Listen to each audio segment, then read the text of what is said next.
Good morning friends, welcome back to my channel. આપણે છેલ્લે part 4માં સ્વાધ્યાય 2.2 સ્ટાર્ટ કરેલું હતું. ચેપ્ટર 2 ત્રિકોણમિતીય પ્રતિવિધેયો, એની બધી જ થિયરી આપણે પૂરી કરી છે. પ્રમેયો, એના આંતર સંબંધો, બરોબર. હવે એમાંથી આપણે 3 દાખલાઓ પણ ગણેલા છે. હવે આજે સ્વાધ્યાય 2.2 હું કન્ટિન્યુ કરું છું.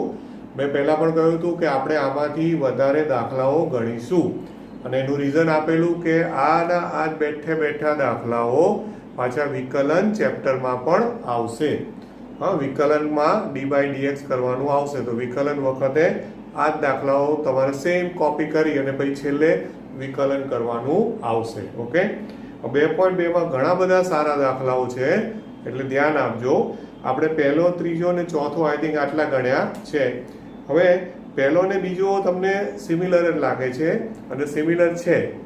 ઓકે, પહેલો દાખલો જે ગણેલો એમાં આપણે યાદ હોય તો સાઇન ઇનવર્સ છે, અને એમાં સાઇન વિધેય આપણે x બરાબર સાઇન થીટા ધારેલું, બરોબર, અને x બરાબર સાઇન થીટા ધારેલું, તો છેલ્લે વધતું ઘટતું વિધેયનો કોન્સેપ્ટ આવ્યો તો યાદ છે.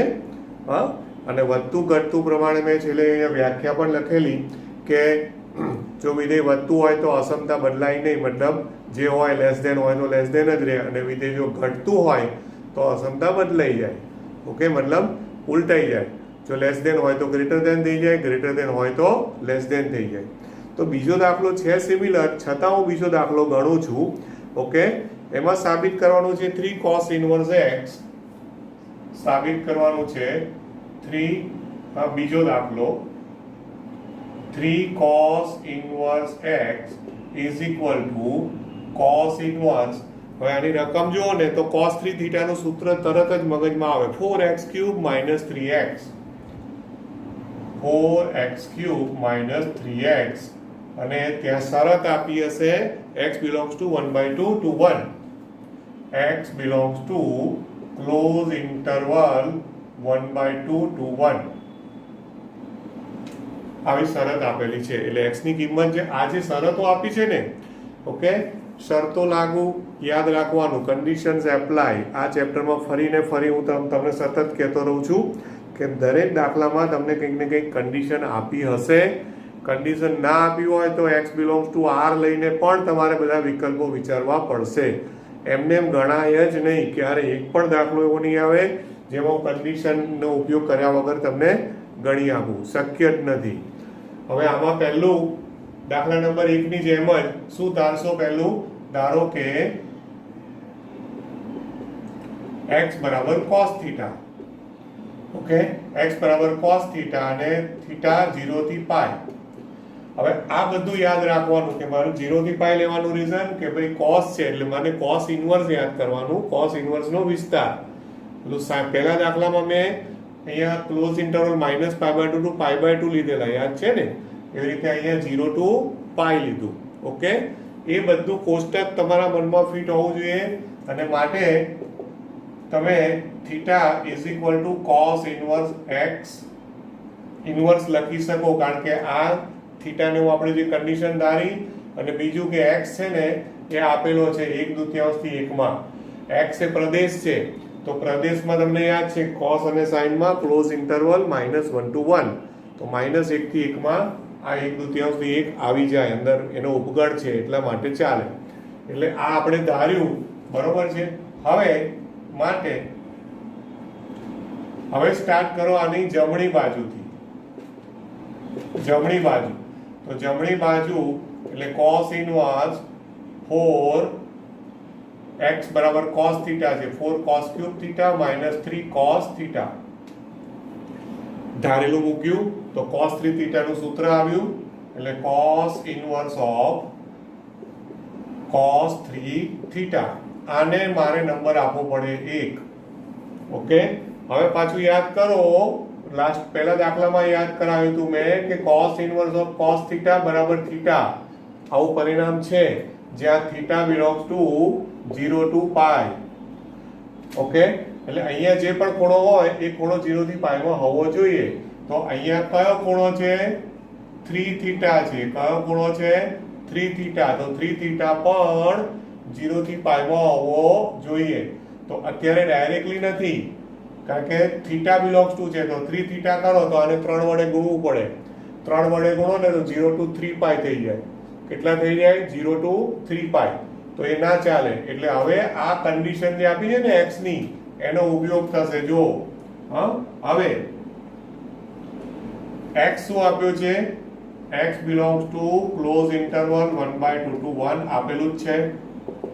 તો એને અસમતાના સ્વરૂપમાં લખો તો આને તો અસમતાના સ્વરૂપમાં લખો એટલે 1/2 less than or equal to x બરોબર less than or equal to 1 આવું થાય બરોબર છે.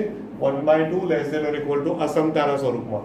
હવે x બરાબર શું ધાર્યું છે? cos થીટા એટલે કે 1/2 હમણાં 1/2 રહેવા દો, પેલા વચ્ચે લખો cos થીટા. x બરાબર cos થીટા. હવે 1 તો 1 એ cos નું કયું મૂલ્ય એ યાદ કરો તો cos 0 1 થાય અને 1/2 cos કયો ખૂણો છે? 60°. 60 એટલે π/3 એટલે cos π/3. ઓકે. હવે ઇમ્પોર્ટન્ટ વસ્તુ હવે ચાલુ થઈ. હવે અહીંયાથી ભલભલાનું ખોટું પડે છે સ્ટેપ. સાંભળજો, ગમે તેવા હોશિયાર વિદ્યાર્થી હોય ને સ્ટુડન્ટ તો પણ રોંગ કરે છે કે પેલું સાઈન ના દાખલામાં કેવું હતું ખબર છે? તમને યાદ હોય તો આપણા લાસ્ટ લેક્ચરમાં સાઈન વધતું વિધેય હતું એટલે અસમતા બદલાઈ નથી. હવે આમાં કયો અંતરાલ લેવાનો? π/3 અને 0. તો અંતરાલ હંમેશા શું લેવાનો? નાનેથી મોટો લેવાય. એટલે π/3 to 0 અંતરાલ નહીં વિચારવાનું, 0 to π/3 વિચારવાનું. ઓકે. તો 0 to π/3 ક્લોઝ ઇન્ટરવલ લો π/3. આ અંતરાલમાં cos વિધેય હવે એ કેવું છે એ તમે જો પાછું આકૃતિ દોરીને સમજાવું છું. પરીક્ષામાં તમારે દોરવાની જરૂર નથી. અહીંયા તમને ખાલી યાદ કરાવવા માટે વધતું ઘટતું એટલે હું આકૃતિ દોરું છું. હવે 0 થી 60 જ છે ને એટલે હું અત્યારે શું કરું છું કે આખું એકમ વર્તુળ નથી દોરતો, ખાલી એનું પહેલું ચરણ જ દોર્યું. અને 0 થી π/3 એટલે આશરે અહીંયા આવ્યું આટલો ભાગ આવ્યો, આટલો ભાગ. આ છે 0 અને આ છે π/3. ઓકે હને. હવે 0 થી π/3 માં તમને cos ના મૂલ્યો ખબર છે? આ બિંદુ કયું છે? બિંદુ A છે. બિંદુ A ના યામ 1 0. આ બિંદુ કયું છે? અહીંયા ઉપરવાળું બિંદુ આ B. બિંદુ B ના યામ શું છે? 0 1. અહીંયા 1 0 અને 0 1. તો A થી B તરફ ગયા તો cos ના મૂલ્યમાં શું થયું? બોલો, cos ના મૂલ્યમાં વધારો થયો ઘટાડો? cos નું મૂલ્ય 1 છે, 1 માંથી 0 થાય છે ને. B આગળ 0 1 છે એટલે 1 માંથી 0 થયું તો cos નું મૂલ્ય ઘટ્યું. cos નું મૂલ્ય ઘટ્યું એનો મતલબ કે પ્રથમ ચરણમાં cos ઘટતું વિધેય છે. દોસ્તો ખાસ ધ્યાન રાખજો, હવે જ પ્રોબ્લેમ થશે. cos ઘટતું વિધેય છે એટલે પ્રથમ ચરણમાં 0 થી π/3 પણ આવી ગયું તો cos ઘટતું વિધેય છે, ઘટતું વિધેય છે. ઓકે. હવે આ ઘટતું હોવાના કારણે જ્યારે તમે અહીંથી cos દૂર કરો એટલે એવું ના માનશો cos ઉડાડ્યા, એને વિધેય ગણો f છે તો ઘટતા વિધેયની વ્યાખ્યા એવું કહે છે કે ભાઈ fx1 લેસ ધેન fx2 હોય તો x1 ગ્રેટર ધેન x2. અસમતા બદલાઈ જાય. અહીંયા ઇક્વલ ટુ હોય તો ઇક્વલ ટુ મૂકવાનું, અસમતા બદલાઈ જાય. તો અહીંયાથી cos ગયા તો less than or equal to ની અસમતા બદલાઈને શું થઈ જાય? એટલે શું થશે? અહીંયા π/3 greater than or equal to theta greater than or equal to 0. Okay. આ અસમતા બદલાઈ ગઈ અને એનું રિઝલ્ટ અહીંયા બ્રેકેટમાં આવ્યું છે દોસ્તો. આના કારણે પહેલા દાખલા કરતા હું બીજા દાખલાને વધારે IMP દાખલામાં મૂકું છું. કારણ કે પહેલો દાખલો છે ને એમાં વધતું ઘટતું ના ખબર હોય ને એનું સાચું પડી જાય. 68 કેમ સાચું પડી જાય પહેલા દાખલામાં?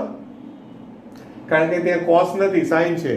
એટલે sin માં પેલું લેસ ધેન હશે ને તો લેસ ધેન નું લેસ ધેન જ રહે છે, કારણ કે પેલું વધતું વિધેય હતું. એટલે વધતું ઘટતું ના ખબર હોય તોય સાચું પડી ગયું.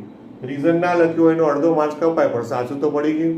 અહીંયા શું પ્રોબ્લેમ થાય, જો તમે અહીંયા વધતું ઘટતું ભૂલ્યા તો લખનારા કેવી રીતે લખે છે, હું આ બાજુ ખોટું લખીને બતાવું છું અને પછી મારી પાસે આર્ગ્યુમેન્ટ કરવા આવે કે સર હવે આટલું જ છે ને, આપી દો ને માર્ક્સ.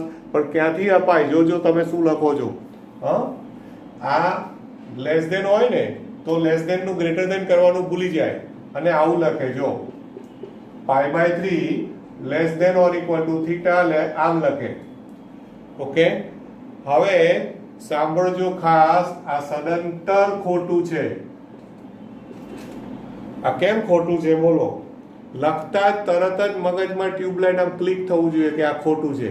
કારણ કે જ્યારે અસમતા લખો એટલે તમે એક ઇન્ટરવલ લખ્યો કહેવાય, અંતરાલ, ક્લોઝ કે ઓપન. અંતરાલનો નિયમ છે કે અંતરાલ હંમેશા નાની કિંમતથી મોટી કિંમત તરફ જાય. અંતરાલ હંમેશા નાની કિંમતથી મોટી કિંમત તરફ જાય. અહીંયા જુઓ તો π/3 એટલે 60° અને આ બાજુ 0°. હે, તો 60 થી 0 કોઈ દાડો જાય ઇન્ટરવલ? શક્ય જ નથી. આ લખતા જે હોશિયાર હોય ને થોડા ઘણા બી તો તરત જ આઈડિયા આવે કે હા તો આવું કેમ આવ્યું, કંઈક ભૂલ પડી, તો તરત જ મગજમાં વધતું ઘટતું આમ ફટ કરતો ક્લિક થઈ જાય કે હા વધતું ઘટતું આવવું જોઈએ. કારણ કે આ ખોટું જ છે, આ ટોટલી ખોટું છે. તો આ greater than or equal to કર્યું, એનો ફાયદો શું થયો હવે દોસ્તો સમજી લેજો. માની લો હવે આ જે છે ને આ ડસ્ટર આમ છે, સમજો હવે ખાસ. ઓકે, હવે એ ડસ્ટરને આખા આમ પલટાવીને આમ કરી દો. તમે આખું ડસ્ટર આમ હતું ડસ્ટર, એને આખું પલટાવીને આમ કર્યું. સેમ એ જ રીતે, ઓકે, સેમ એ જ રીતે આ આખી અસમતાને હું પલટાવું તો શું થાય? ઇમ્પ્લાઇઝ. પલટાવું છું આખું આમ એટલે એવું માનો આપણે ગર્લ્સ હોય, છોકરીઓ કે ઘરમાં જે ઘરકામમાં રસોઈમાં હેલ્પ કરતા હોય તો તમે આમ તવા ઉપર કોઈ બી વસ્તુ આમ પરોઠો કે રોટલી ભાખરી પલટાવો. સેમ એ જ રીતે આને આખું આમ પલટાઈ દો તો શું થઈ જશે? 0 less than or equal to theta. આખું પલટાઈ દીધું એટલે આ આખું આમ એમ માનો કે આપણે આમ ઉઠાવી અને આખું પલટાઈ દીધું. 0 less than or equal to theta less than or equal to π/3. હવે જો બધા અહીંયા આ સ્ટેપ વચ્ચે વાળું સ્ટેપ ચૂકી જાય છે. ઓકે, અચ્છા, ધારો કે કોઈ એમ કે મારે સર આ સ્ટેપ લખવું જ નથી, હું ડાયરેક્ટ આ સ્ટેપ લખું તો ચાલે? ચાલશે, પણ રીઝનિંગ જો નહીં લખ્યું હોય તો નહીં ચાલે. એકચ્યુઅલમાં આ વચ્ચેનું સ્ટેપ ભલે તમે ગુપચાવ્યું હોય પણ એનું રીઝન આ છે કે ઘટતું વિધેય છે એટલે પેલું π/3 ટુ 0 હતું, એનું પલટાવીને તમે એક સ્ટેપ ગુપચાવીને 0 ટુ π/3 લખ્યું, પણ લેસ ધેન માં લખવાનું. બરોબર છે?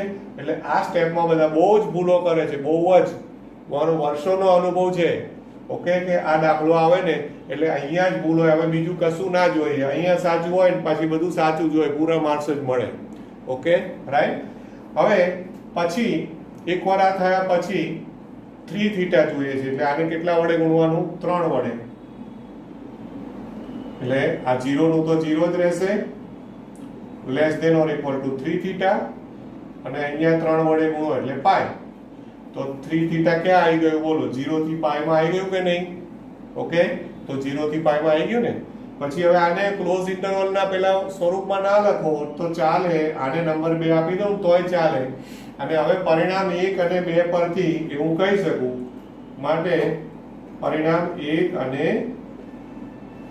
2 પરથી હવે આ જે જમણી બાજુ જે હતું એ જમણી બાજુ, ઓકે, તો જમણી બાજુ બરાબર cos inverse of cos 3 theta, પણ હવે 3 થીટા પણ cos ઇન્વર્સ ના વિસ્તારમાં આવી ગયા છે અને માટે આ જે આપણું પરિણામ છે એના પ્રમાણે આન્સર લખાય થીટા. તો જમણી બાજુ બરાબર હું શું લખી શકું? 3 થીટા લખી શકાય. 3 થીટા લખી શકાય. અને થીટા બરાબર તો cos ઇન્વર્સ x છે એટલે is equal to 3 cos inverse x. આ થઈ ગયું ડાબી બાજુ, સાબિત થયું. ઓકે દોસ્તો, ક્લિયર થાય છે આટલું? હા, એટલે જો પહેલો અને બીજો દાખલો બંને સિમિલર છે.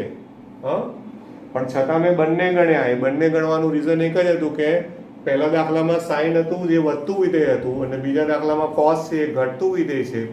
એટલે વધતા ઘટતાના કારણે જે અસમતાના પ્રોબ્લેમ્સ થાય છે એટલા માટે મેં બંને દાખલા તમને ગણીને આપ્યા છે.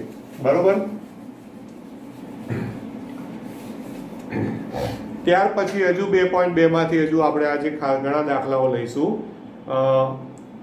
હવે લઉં છું 5મો દાખલો. આમાં જેટલા બને એટલા શક્ય એટલા હું કવર કરું છું. ઓકે. 5મો દાખલો. 5મો દાખલો છે એમાં હવે પેલું પરિણામમાં એવું કીધું છે કે સાદા સ્વરૂપમાં લખો. નીચેના વિધેયોને સાદા સ્વરૂપમાં લખો. એટલે આમાં LHS = RHS નથી. ડાબી બાજુથી શરૂ કરીને જમણી બાજુ લાવવાનું નથી, પણ જે છે એ પહેલા રકમ લખું.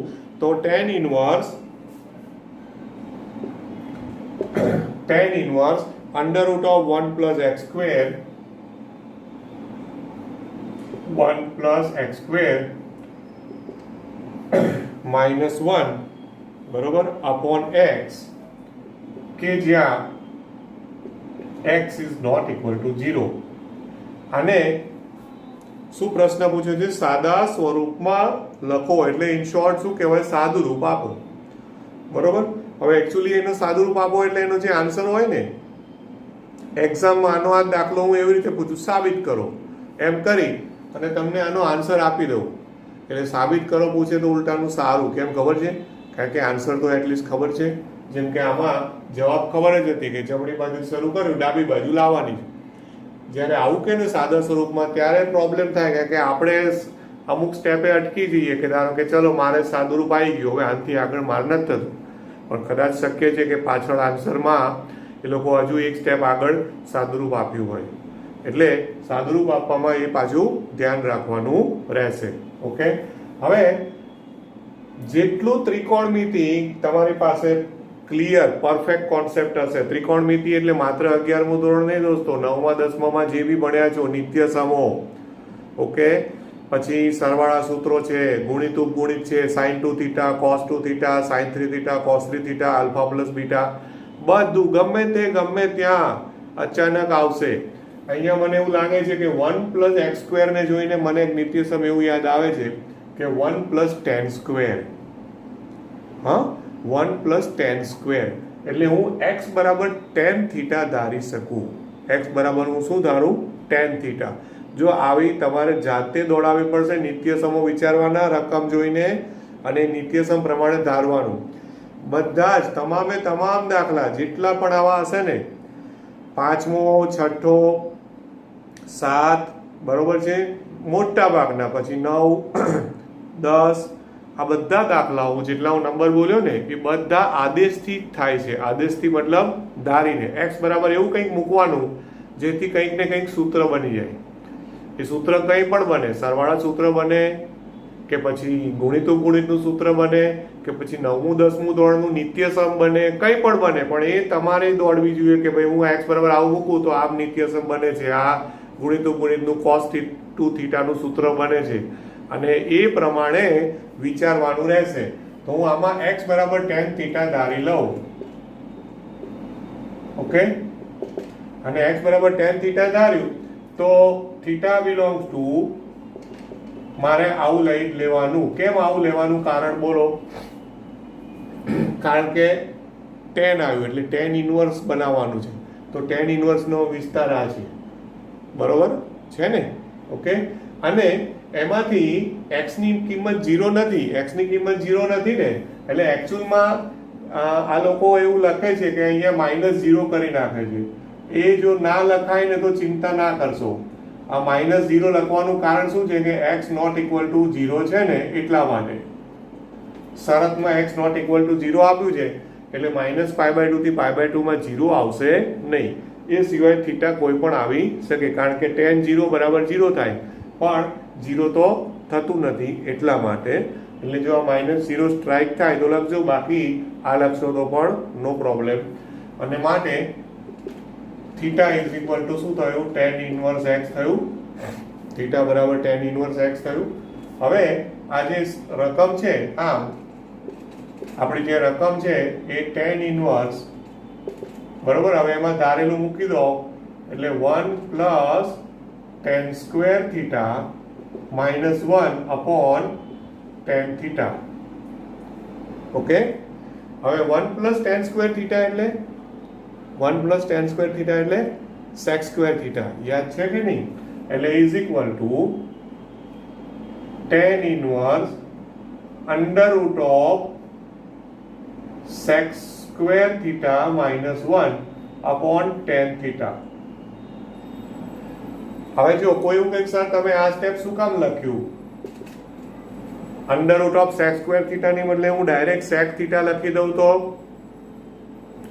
તો યાદ રાખજો દોસ્તો, હવે આપણે 9મા 10મા ધોરણમાં નથી.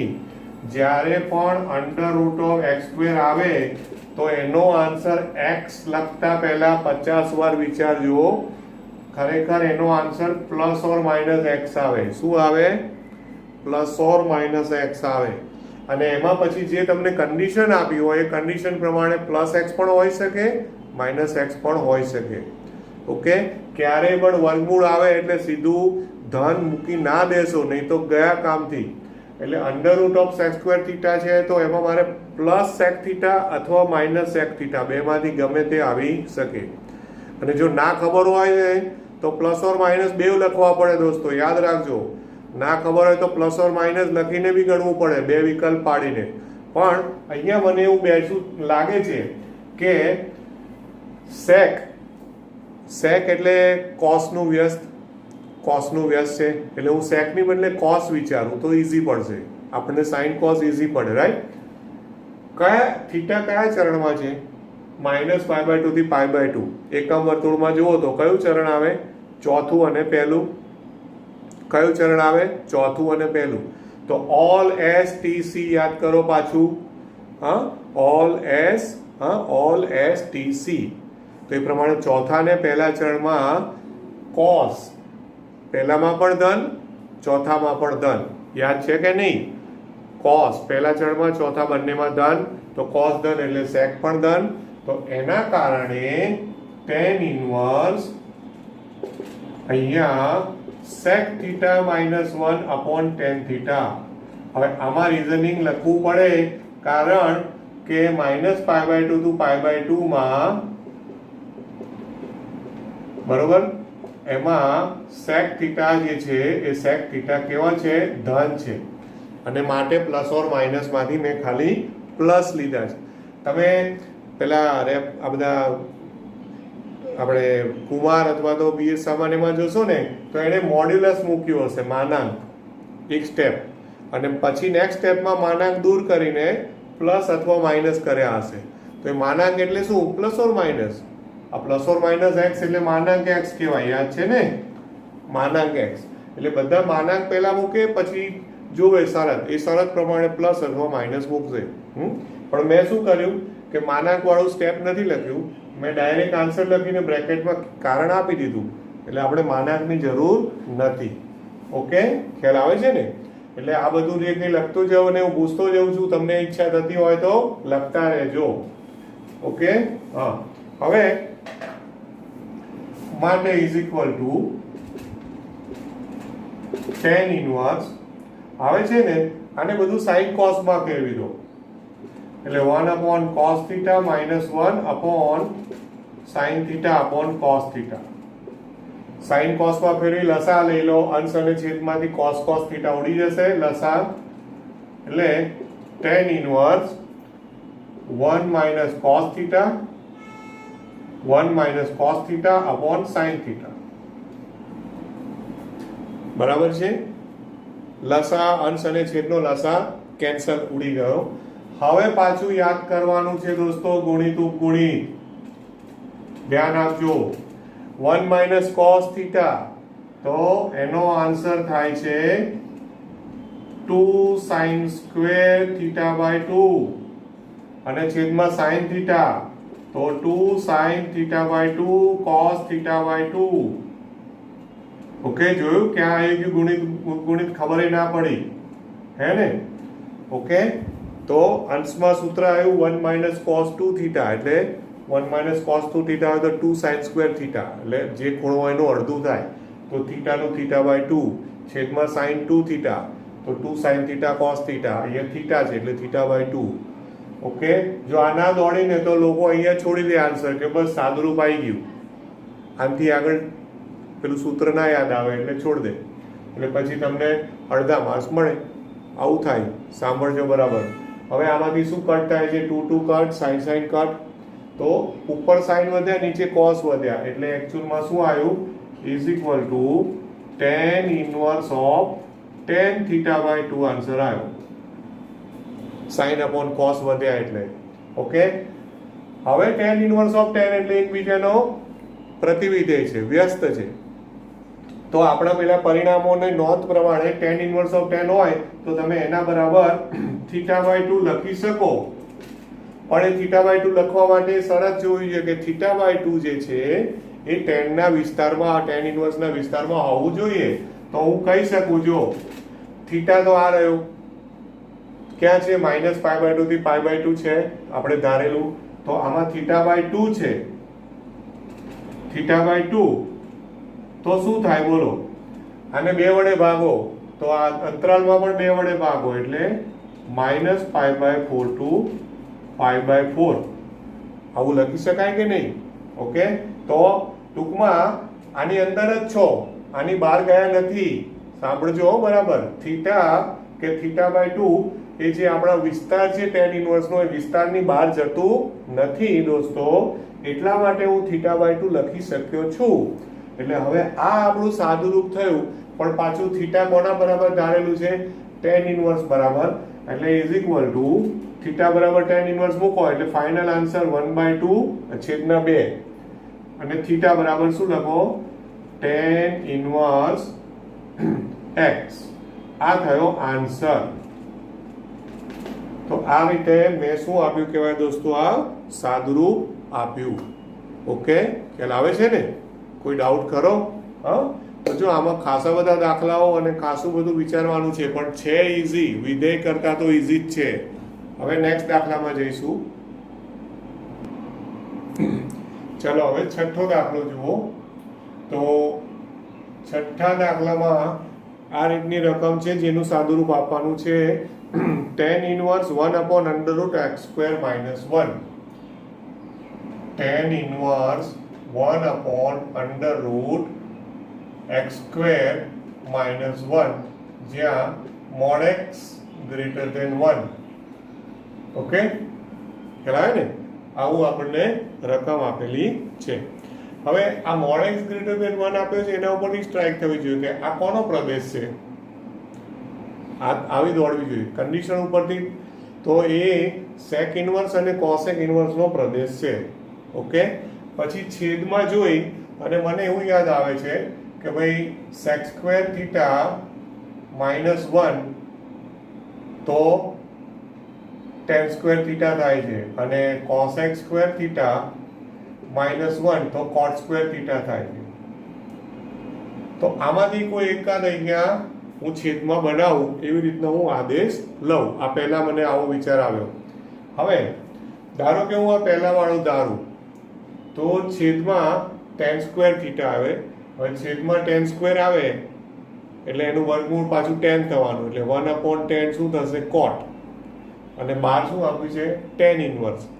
એટલે હું એવું પાછું વિચારું કે બહાર જો tan ઇનવર્સ હોય ને તો અંદર સાદુરૂપમાં tan આવે. તો tan ઇનવર્સ ઓફ tan આવે તો એકબીજાના વ્યસ્ત હોય ને પ્રતિવિધેયો, તો સાદુરૂપ સહેલું પડે. એટલે મને અત્યારે એવું બેસે છે કે હું sec ની બદલે cosec ધારું. શું ધારું? cosec ધારું. તો cosec ધારો એટલે છેદમાં cot આવે, છેદમાં cot આવે એટલે 1/cot એટલે tan થાય. બહાર ઓલરેડી tan ઇનવર્સ છે. તો આવું વિચારું છું, જોઈએ બરોબર છે. ઓકે, તો ધારો કે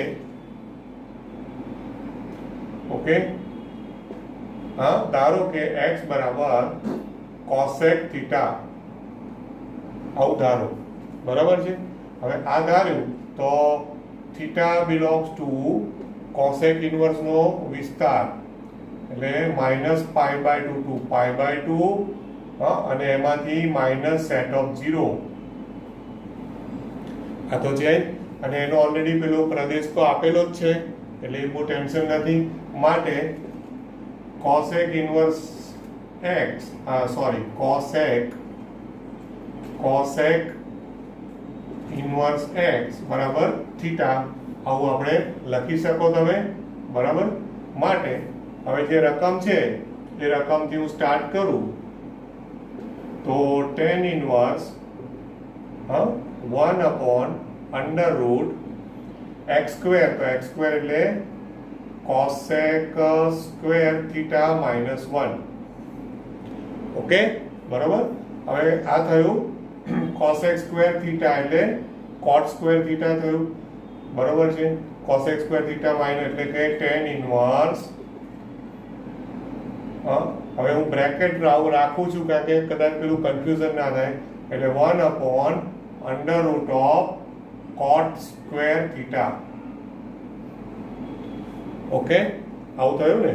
એટલે હવે ધ્યાન આપજો, હવે tan ઇન્વર્સ આમાં 1 upon cot સ્ક્વેર થીટાનું વર્ગમૂળ એટલે એકચ્યુઅલી પ્લસ ઓર માઇનસ આવે.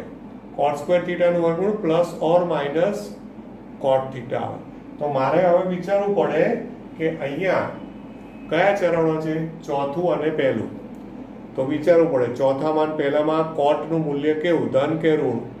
તો આમાં ગડબડ થાય એવું છે. કારણ શું છે કે જો ચોથા ચરણમાં ઓલ એસટીસી યાદ કરો તો ચોથા ચરણમાં કોટ ઋણ છે અને પહેલા ચરણમાં કોટ ધન છે કે નહીં.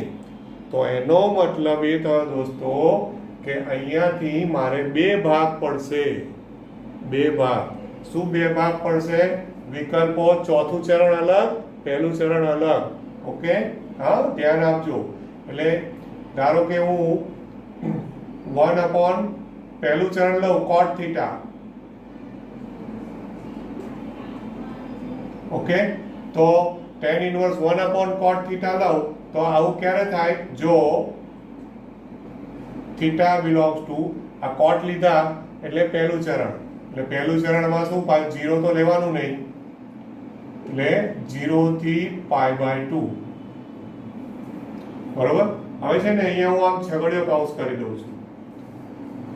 અને બીજું tan inverse of 1 upon minus cot theta. જો આ માઇનસ ક્યારે આવશે? માઇનસ ક્યારે આવશે? ચોથું ચરણ, એટલે કે થીટા બિલોંગ્સ ટુ ચોથું ચરણ એટલે માઇનસ π/2, માઇનસ π/2 ને ગણવાનું છે એટલે માઇનસ π/2 થી 0. અમે છગડીયો કૌંસ કરી દીધો એટલે પેલું અથવા ના લખવું પડે. tan ઇન્વર્સ ના બે આન્સર આયા બરોબર છે, પહેલું ચરણ ચોથું ચરણ. સમજો બરાબર. ઇઝ ઇક્વલ ટુ હવે એનો મતલબ આ tan inverse of tan theta થયું. tan inverse of tan theta જો થીટા પહેલા ચરણમાં હોય અને આ થયું tan inverse of minus tan theta. Okay જો થીટા ચોથા ચરણમાં હોય માઇનસ π/2 થી 0. ઓકે હવે પહેલું ચરણ હોય, હવે tan ઇન્વર્સ છે તો tan ઇન્વર્સ નો આપણને વિસ્તાર યાદ છે. tan ઇન્વર્સ નો વિસ્તાર શું છે? tan ઇન્વર્સ હવે આ નહીં જોવાનું, આ તો કોસેક માટે ધારેલું હતું. અહીંયા tan ઇન્વર્સ છે તો tan ઇન્વર્સ નો વિસ્તાર આવો છે દોસ્તો, માઇનસ π/2 થી પ્લસ π/2 છે કે નહીં. ઓકે તો અહીંયા tan inverse of tan theta જે છે tan inverse of tan theta, હવે એમાં આ 0 થી π/2 આપ્યું છે. હા જો મારી એક સ્ટાર્ટિંગ થી એક મિસ્ટેક અહીંયા પકડાઈ. કઈ પકડાઈ ખબર છે? અહીંયા ગ્રેટર ધેન 1 આપ્યું છે. એકચ્યુઅલમાં ઓરિજિનલમાં આવું છે પણ એ ઇક્વલ ટુ નથી આપ્યા. જો અહીંયા મને સ્ટ્રાઇક થઈ એટલે એકચ્યુઅલમાં શું થશે? હવે આ ક્લોઝ છે ને એ ક્લોઝ નું શું થવાનું દોસ્તો? ઓપન. ઓકે એટલે અહીંયા આ ક્લોઝ નું શું થવાનું? ઓપન. આ બાજુ પણ આ શું થઈ જવાનું? એટલે આ ઓપન થયું એ મને કેમ સ્ટ્રાઇક થઈ? જો ભૂલ હોય તો ભૂલ પકડાય. હવે કેમ ભૂલ પકડાય? કારણ કે મને યાદ આવ્યું કે tan ઇન્વર્સ નો વિસ્તાર આવો છે, ઓપન ઇન્ટરવલ ઓફ માઇનસ π/2 થી π/2. એટલે ઇન કેસ મિસ્ટેક હોય તો મિસ્ટેક પકડાઈ ગઈ જો આપણને વિસ્તાર ને પ્રદેશ બધું પરફેક્ટ યાદ હોય તો. આના કારણે મને એ વિચાર આવ્યો કે જો મેં અહીંયા ક્લોઝ ઇન્ટરવલ π/2 કર્યા હતા, એનો મતલબ π/2 ગણ્યા હતા. હવે π/2 ગણ્યા હોય તો પ્રોબ્લેમ થાય. π/2 ગણાય નહીં, એવી રીતે -π/2 પણ ગણાય નહીં, કારણ કે ઓપન ઇન્ટરવલ છે દોસ્તો. એટલે એ વિચારના હિસાબે મને અહીંથી સ્ટ્રાઇક થઈ કે એને ગ્રેટર ધેન 1 જ આપ્યું છે, ઇક્વલ ટુ નથી આપ્યું. એટલે જો તમે કન્ડિશન્સનું મહત્વ, કન્ડિશન્સ ના હોય તો શું થાય સમજો છો. એટલે માટે ઇઝ ઇક્વલ ટુ, તો હવે આનો હું થીટા લખી શકું. અને હવે આમાં પેલું પ્રમેય યાદ કરો તો tan inverse of -tan theta, તો આમાંથી -12 આવે ને. કયો પ્રમેયનો ઉપયોગ કરવાનો? આ જો tan ઇન્વર્સ ઓફ -x. આ બધું સાઈડમાં લખું છું, એ તમે સમજતા જજો. tan ઇન્વર્સ ઓફ -x તો -tan ઇન્વર્સ x છે, તો એના પ્રમાણે આનું શું થાય? -tan inverse of tan theta થાય.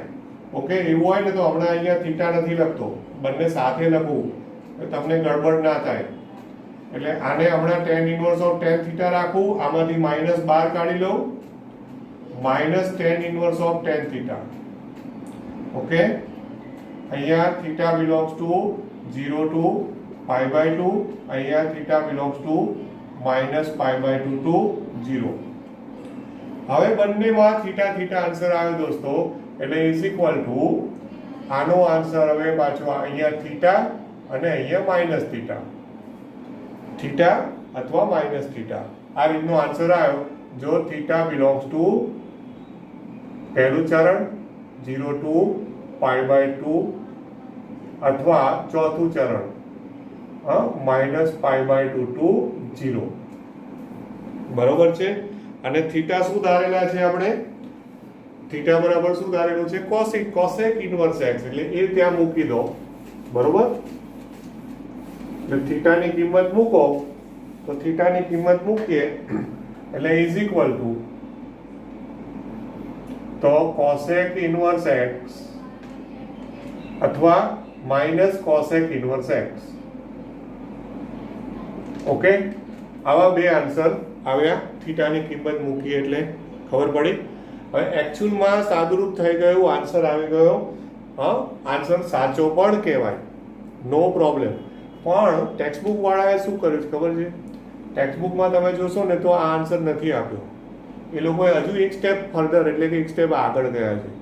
એકચ્યુઅલમાં ના જાય તો ચાલે, પણ હવે આ તો ટેક્સ્ટબુકમાં આન્સર આપ્યો છે, બોર્ડમાં પણ તમને એ પ્રમાણે આન્સર લાવવાનું કહે તો પછી તમને કારણ વગરનો એક અડધો માર્ક્સ એક સ્ટેપ ઓછું છે એમ કરીને કોઈ કાપી શકે. હું આવું તો ના કાપું, કારણ કે આન્સર આવી ગયો કહેવાય. પણ એ લોકોએ શું કર્યું છે? પેલો કોટી કોણનો ઉપયોગ કર્યો. કોટી પ્રતિવિધેયો છે ને, કે cosec inverse x plus sec inverse x બરાબર π/2. યાદ કરજો, cosec inverse x plus sec inverse x બરાબર π/2 છે કે નહીં? તો એમાંથી કોસેક ઇન્વર્સ x ને કરતા બનાવો તો શું થઈ જાય? Cosec inverse x equal to π/2 minus sec inverse x. એટલે ઇઝ ઇક્વલ ટુ, એમણે ફાઇનલ આન્સર આવો આપ્યો છે π/2 માઇનસ સેક ઇન્વર્સ x. અને અહીંયા કોસેક ઇન્વર્સ x ને સામેની બાજુ લઈ જવાનું, π/2 ને આ બાજુ લાવવાના. સાંભળજો, એનું એ જ સૂત્ર.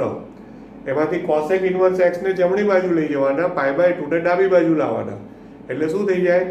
-π/2 થઈ જાય પ્લસ સેક ઇન્વર્સ x અને is equal two minus cosec inverse x. એટલે માઇનસ કોસેક ઇન્વર્સ x બરાબર સેક ઇન્વર્સ x માઇનસ π/2.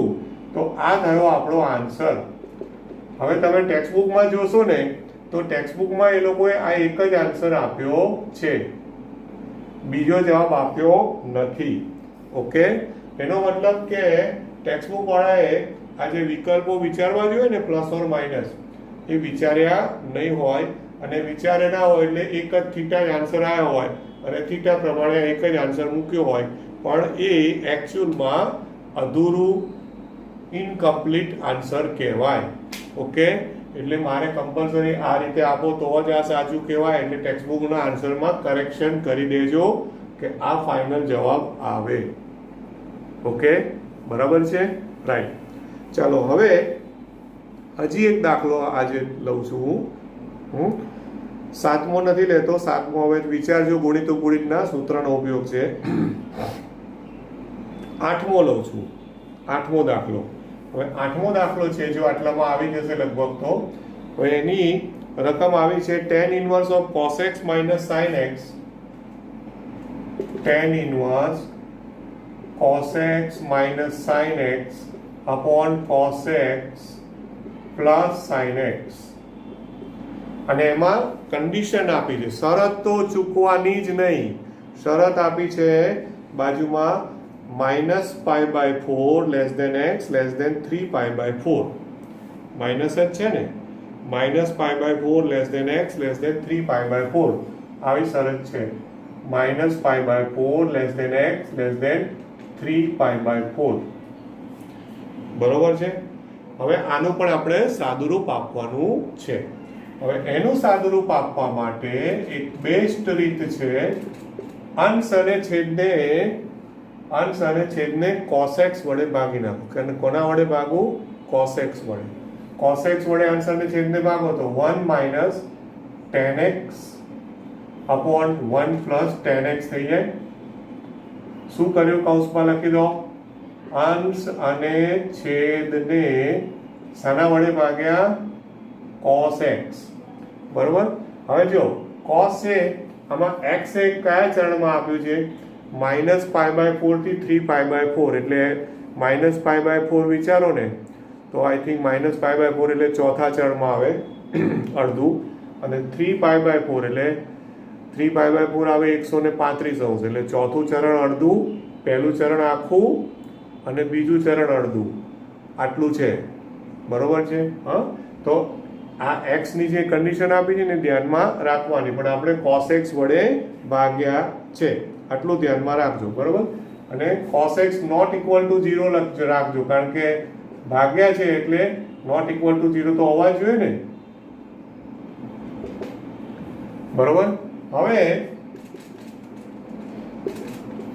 હવે tan નો સરવાળા સૂત્ર યાદ કરો દોસ્તો. tan of alpha minus beta, tan of alpha minus beta is equal to, શું છે સૂત્ર? tan alpha minus tan beta upon 1 plus tan alpha into tan beta. યાદ છે? તો alpha બરાબર π/4 મૂકો. સાંભળજો, alpha બરાબર π/4 મૂકો, બીટા બરાબર x મૂકો. ઓકે. અને પછી બોલો તો tan of π/4 minus tan x upon 1 plus tan of π/4 into tan x. tan of π/4 કેટલા? tan 45, 1. તો 1 આવી ગયા, એટલે tan π/4 minus tan x upon 1 plus tan π/4 into tan x. તો દોસ્તો આ સરવાળા સૂત્ર છે ઓલરેડી તૈયાર. તો શું થયો answer? tan inverse of tan π/4 minus x કહેવાય કે નહીં? tan inverse of tan π/4 minus x. ફરીથી જુઓ, tan π/4 minus tan x એટલે અંશ આવી ગયો, છેદમાં 1 plus tan π/4 into tan x એટલે છેદ આવી ગયો. ઓકે, એટલે આ થયું. હવે આ જે થયું ને દોસ્તો, એનો જે પણ સાદુરૂપ આવતું હોય એ સાદુરૂપ લખવા માટે મારે આ શરતનો યુઝ કરવાનો. તો હમણાં અહીંયા હું ખાલી જગ્યા રાખી અને આ શરત પ્રમાણે જોઉં છું. જો ધ્યાન આપજો, x આવો આપ્યો છે -π/4 less than x less than 3π/4. એમાંથી આ બનાવવાનું, π/4 માઇનસ x આમાં બનાવવાનું. તો પહેલા મારે -x બનાવવું પડે કે નહીં? તો -x કરો તો આખી અસમતાને કેટલા વડે ગુણવાનું? માઇનસ વડે. તો માઇનસ વડે ગુણો એટલે આ શું થઈ જાય? π/4. અને માઇનસ કિંમતથી ગુણો એટલે અસમતા ઉલટાઈ જાય પાછી, એ પણ ધ્યાન રાખજો. Greater than -x greater than -3π/4. -1 વડે ગુણ્યા એટલે અસમતા ઉલટાઈ જાય. હવે આ જ અસમતાને ફરી પાછી હમણાં એક દાખલો ગણેલો ને એ રીતે આખી અસમતાને પલટાવો અને પલટાવીને પાછું લેસ દેન ના સ્વરૂપમાં લખી દો. એટલે પલટાવો એટલે આ પદ આ બાજુ આવી જાય, આ પદ પેલી બાજુ જતું રહે, અસમતા પલટાઈ જાય. એટલે -3π/4 less than -x, okay, less than π/4. હવે આમાં કેટલા ઉમેરવાના? π/4 ઉમેરવાના, કારણ કે π/4 - x કયું છે દોસ્તો, તો આમાં π/4 ઉમેરો તો π/4 -3π/4 less than π/4 -x less than π/4 plus π/4. Okay, હવે અહીંયા લસા લો તો આ 4 લસા, π -3π એટલે -2π. ધ્યાન રાખજો, તો -2π ભાગ્યા 4, બે બે ઉડી જાય તો શું આવ્યું? -π/2 આવ્યું. -π/2 લેસ દેન π/4 - x, અને આ બાજુ સરવાળો કરશો તો π/2 આવશે. π/2 આવ્યું કે નહીં?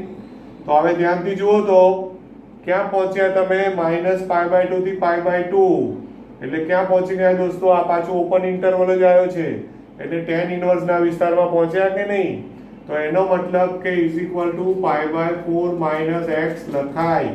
આ લખી શકું છું, એનું મેં આખું રીઝનિંગ આપ્યું દોસ્તો, અને રીઝનિંગ ના આપો તો ના ચાલે. આ થયો તમારો આન્સર. તમે અહીંથી ડાયરેક્ટ આન્સર લખ્યો, પણ માની લો કે આ જે શરતનું પાલન થયું ના થયું હોત તો પાછું કંઈક બીજું વિચારવાનું થાત. અત્યારે હું નથી કહેતો, પણ અત્યારે શરતનું પાલન થયું છે એટલે કે tan ઇન્વર્સનો વિસ્તારનું અહીંયા આપણને ઇન્ટરવલ મળ્યો એટલા માટે. તો જો આ કારણ ના લખ્યું હોય, સપોઝ કે આ દાખલો 3 માર્ક્સમાં પૂછ્યો હોય તો 2 જ મળે, કારણ કે આ જ મેઇન છે. આ બધું તો મફત છે એવું કહેવાય, મેઇન આ જ છે, આના જ માર્ક્સ છે, બાકી આ તો બધું ફ્રી ઓફ ચાર્જ છે. સમજી લેજો, આ આવડ્યું તો આવડ્યું કહેવાય. ઓકે, ક્લિયર થાય છે આટલું દોસ્તો? હા, તો જો હવે આમાં જેટલા દાખલાઓ ગણીએ એટલા ઓછા છે, રાઈટ? આજે આપણે કેટલા ગણ્યા છે? બીજો ગણ્યો, પાંચમો, છઠ્ઠો, આઠમો, આજે 4 દાખલા ગણ્યા. તો આઈ થિંક ઓલમોસ્ટ આપણે 40-45 મિનિટ જેવું સેશન થયું છે. હજુ પણ હું આમાં 2.2માં જ તમને હજુ વધારે ચર્ચામાં દાખલાઓ લઈશ, અને પછી આપણે એટલે મિનિમમ આમાં 2 લેક્ચર કે 3 લેક્ચર હજુ હું આમાં લઈશ. આ ચેપ્ટર આપણે આરામથી ગણવું છે. ઓકે, કારણ કે આ આવડશે ને એટલે વિકલનમાં ઘણું બધું તમને ફાવશે, એટલા માટે ખાસ હું થોડું આમાં વધારે ભાર આપું છું. ઓકે, ચાલો તો આટલે સુધીના, અને આ 2.2માં આગળ જેટલા પ્રયત્ન થાય પ્રયત્ન કરજો. બાકી હું તો મારી રીતે અમુક ગણાવવાનો છું જ, right? So good bye, have a nice day, thank you.